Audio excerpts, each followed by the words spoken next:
ketika saya mendengar ada orang menafsirkan hadis Nabi SAW, "Idza mata ibnu Adam qata amaluhu illa min salas." Bila mati seorang anak Adam terputus amalannya kecuali dari 3 perkara. Lalu apa jawaban? Coba lihat. Ya, subhanallah, pemahaman ini pertama saya dengar dalam sejarah hidup saya. Ya.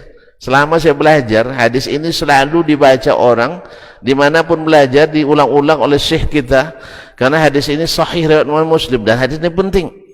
Terputus 3 perkara amalannya kecuali sedekah jariyah, ilmu manfaat dan anak yang saleh.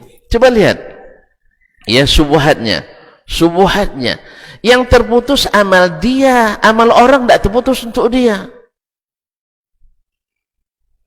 Coba bayangkan, amalan dia memang terputus, amalan orang tidak terputus. Ya akhi, amalan orang untuk kita, untuk orang. Hah? Coba lihat subuhatnya. Amalan yang terputus, amalan dia, amalan orang untuk dia tidak terputus. Subhanallah.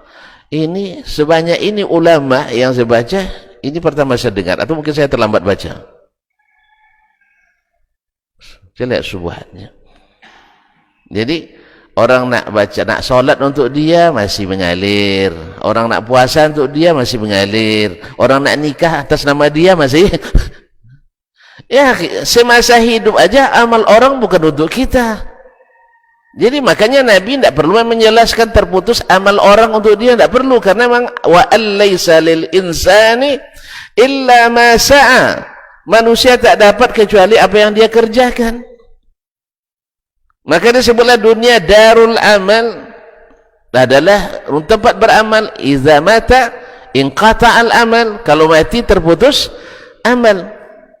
Macam orang mati masih bergaji, orang mati masih punya gaji, pensiun ya. Jadi kaum muslimin dan muslimat, habis gajinya kecuali pensiun. Tapi kecuali gaji pensiun. Kalau PNS, kalau tidak habis sama sekali. Jadi hukum asalnya amalan dia yang selama dia hidup dia kerjakan kan berpahala, tapi bila mati terputus kecuali ini yang diberkecuali oleh Nabi SAW dan dalam hadis-hadis lain. Ini dipelesetkan hadis ini menjadi bahwa seolah-olah amalan antum ya semasa saya hidup tidak dapat saya, tapi setelah mati dapat. Dari hadis ini, innalillahi inna raji'un. Inilah betul-betul kata Nabi SAW, di antara tanda-tanda kiamat orang tak berilmu tapi bicara hal-hal besar. Na'udzubillah, tsumma na'udzubillah. Hanya modal retorika dan logika. Itulah saya dulu, paham? Itulah saya dulu, paham? Pahamnya tak? Jangan salah pahamnya. Bahwa saya merasa dulu lebih hebat dari sekarang. Sekarang segala sesuatunya harus ditanggungjawabkan. Karena kalau salah memberikan, menyesatkan. Sesat menyesatkan. Sebab kalau sudah dibawa orang kemana-mana, ini nanti dilalur ke orang lain, akhirnya ini yang namanya sesat jariah kata orang ya.